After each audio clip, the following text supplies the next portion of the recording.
Muito boa tarde. Hoje vou-lhe apresentar uma Ideias em Estante um pouco distinta. Isto porque não lhe vou falar só de um livro, mas sim de 27. Todos de autores portugueses. E todos, curiosamente, e não é por acaso, com a assinatura da Fundação Francisco Manuel dos Santos, instituição fundada em 2009 e que tem como um dos objetivos principais estimular o estudo da realidade portuguesa. E se por acaso nunca se cruzou com os ensaios ou estes pequenos ensaios da Fundação Francisco Manuel dos Santos, fica a saber que poderá adquirir a coleção ou um dos 27 livros que a compõem durante o mês de agosto com o Diário Económico. Publicidade merecida porque promove a leitura à parte. Vamos então falar com um dos protagonistas desta coleção e desta grande iniciativa de verão. Professor António Barreto, em primeiro lugar, muito obrigada por estar aqui. E a minha primeira questão é exatamente esta: porquê lançar toda esta coleção de uma só vez e juntar-se também a um órgão de comunicação social? Bom, estes livros existem agora, alguns existem há um ano e meio, 2 anos, e foi numa troca muito cordial de impressões com o Diário Económico que foi decidido, foi entendido fazer este lançamento da coleção completa, como coleção. Devo dizer-lhe, sem fazer publicidade, nem estar a fazer cumprimentos de galhardias, que a primeira ideia veio do vosso lado, não fomos nós. E eu fiquei encantado, agarrámos e trabalhámos o suficiente para poder pôr a ideia em prática. Estes livros, quando a Fundação Francisco Manuel dos Santos começou o seu trabalho, há 3 anos, ou quase 4, começámos a desenhar os nossos projetos, o que é que nós vamos fazer, o que é que nós vamos dar ou distribuir, mostrar ou exibir. Nós queríamos conhecer a realidade e queríamos dar instrumentos de conhecimento e queríamos proporcionar o debate público e dar instrumentos de debate. E rapidamente surgiram dois projetos à cabeça. Foi a Pordata, que é os números, os factos, e os ensaios, que são as ideias. Os números nunca são a verdade total de nada, por mais que eu acredite nos números, nas estatísticas, mas os factos estatísticos nunca são a verdade toda, nem só a verdade. Com estatísticas também se mente e também se pode mentir, e muito. Ao lado das estatísticas há as ideias que podem eventualmente até recorrer a factos e recorrer a instrumentos científicos de análise, como sejam as estatísticas, mas as ideias são evidentemente outra coisa, de outro domínio, da especulação, do futuro, da discussão, do sentimento, da pura especulação, da intuição, e é aqui que nascem estes ensaios. Professor, qual foi a receptividade do público e dos leitores em geral a estes livros? Existiu uma grande procura? Ficaram satisfeitos? Devo dizer que quando nós começámos a preparar estes livros, havia um problema de dimensão e assentámos em cerca de 90 páginas. Alguns têm 100, 108, 86, mas há volta de 100 páginas. São ensaios curtos, portanto, fácil leitura. Devo dizer que eu fiz um teste uma vez, antes de começar. Levei comigo um livro que foi fazer a viagem de comboio de Lisboa-Porto, sentei-me na carruagem e comecei a ler um livro. Quando cheguei ao Porto, ia na página 94. E disse que está o formato ideal para um ensaio, é cerca de 90 páginas, porque pode ser lido em 3 horas, em 4 horas. Há quem leia até mais rapidamente do que isso. Não, eu também já posso testemunhar alguns destes livros que eu já li, menos 2 ou 3, não li todos, tenho que confessar, mas os que li realmente são de leitura muito A segunda ideia é a primeira dimensão, a segunda, temas correntes, temas que possam interessar a toda a gente e não apenas aos profissionais daquele setor, ou aos especialistas daquela tribo ou daquela disciplina. Em terceiro, solicitar aos autores uma forma de expressão clara, que eles falem para toda a gente, que não falem só os sociólogos para os sociólogos, os juristas para os juristas, os economistas para os economistas. Não, um economista tem que escrever para toda a gente, mesmo para pessoas que não têm curso superior ou que tenham feito medicina ou engenharia ou antropologia. Finalmente, o último critério, o último problema era quem é que vai comprar. Quantos é que nós vamos imprimir, onde é que se vão colocar estes volumes. Foi-se discutindo, a decisão final foi: vamos fazer tiragens grandes, vamos reduzir o preço o mais possível, na medida em que nós pensamos que o preço é um fator dissuasor da leitura, E os livros portugueses são muito mais caros que os livros ingleses, por exemplo, os livros americanos nem se fala. Sim.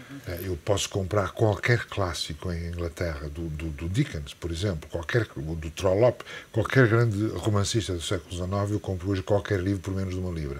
Normalmente até 99 pence. São umas coleções especiais que fazem questão de estar abaixo do preço de uma livro. Portanto, abaixo de €1,50. Em Portugal é impensável que o Essa de Queiroz ou o Caminho do Castelo Branco sejam vendidos a €1 ou €2.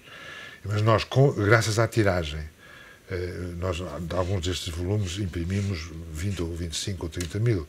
De outros, talvez 10 ou 15 mil, mas são sempre grandes tiragens comparado com o que se faz com os ensaios. Portanto, conseguem os preços unitários muito mais baixos. Temos duas séries em paralelo, uma de capa dura que custa 5 euros nas livrarias, outra de 3 euros nos supermercados, nos quiosques, vendidas com jornais, etc. A receptividade tem sido, para mim, eu também sou escritor antes deste ofício que tenho agora, tem sido surpreendente. Nós, destes volumes todos, desta belo menu que está aqui dentro de nós, destes volumes todos vendemos cerca de 260 mil, sendo que alguns volumes destes, por exemplo, já vendemos 25 ou 30 mil cada um. Há outros livros difíceis, por vezes, o de filosofia, a morte.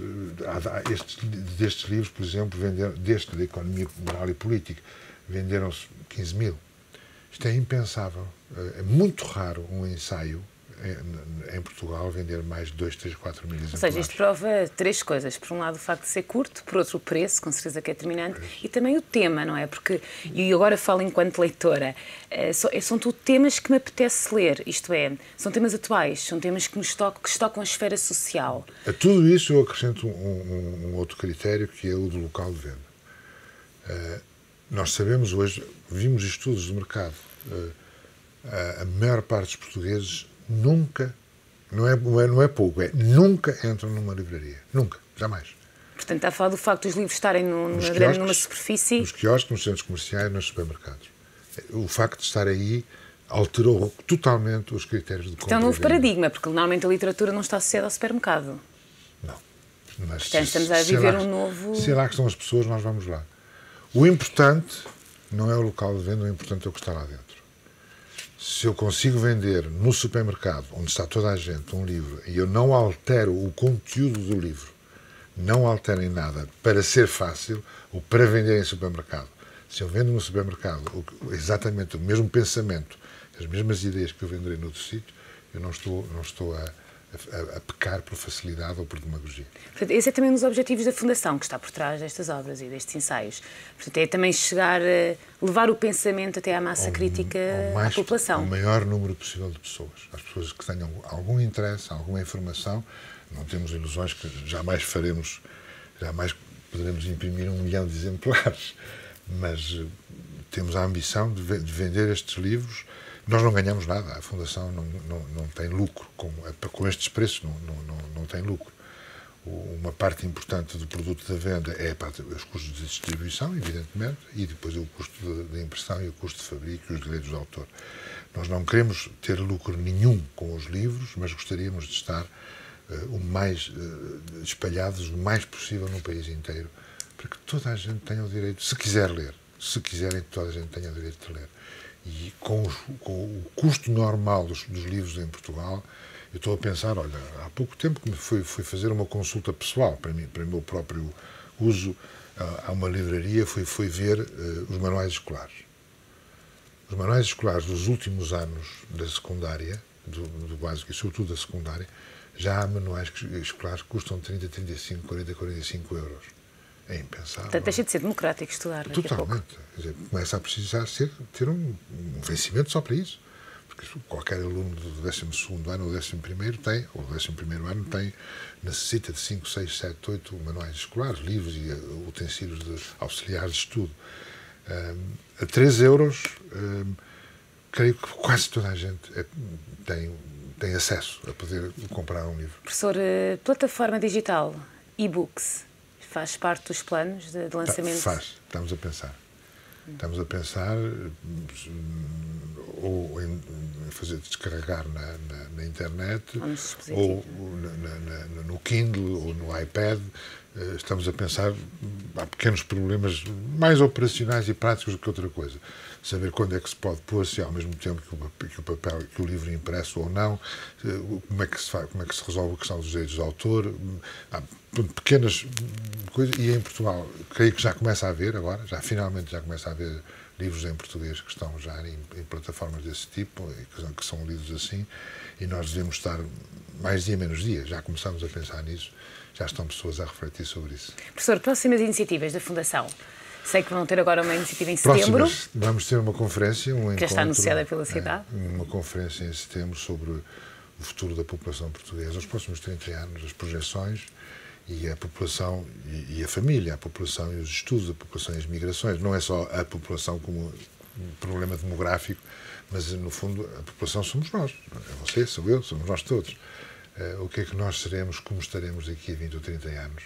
Vai haver mais ou menos portugueses, vai haver mais ou menos estrangeiros, vai haver mais ou menos imigração. Vamos estar com mais saúde, menos saúde, com mais educação. É isso que se vai pensar e especular e discutir.